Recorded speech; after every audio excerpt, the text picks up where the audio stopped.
Ever wonder how to turn incoming phone calls into a revenue stream? In this video, we're diving into using Plivo for pay-per-call campaigns, showing you how to track and manage calls for effective monetization. Let's get started. First, log into your Plivo account. If you don't have one, sign up for a free trial. Once you're in, navigate to the number section in the left-hand menu. Next, purchase a phone number specifically for your pay-per-call campaign. Choose a number relevant to your target audience and location. Click on Buy Number once you find one you like. Now, head over to the application section and create a new application. Give it a descriptive name like pay-per-call. This application will handle your call routing logic.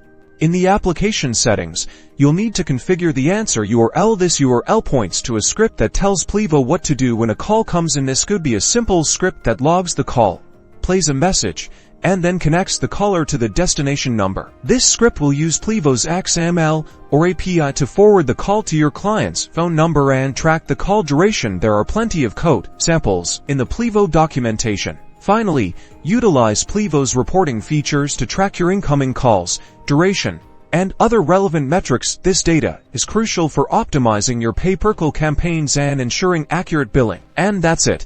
You've now set up a basic pay-per-call system using Plivo. Remember to explore Plivo's extensive documentation for more advanced features and customization options. Good luck monetizing those calls.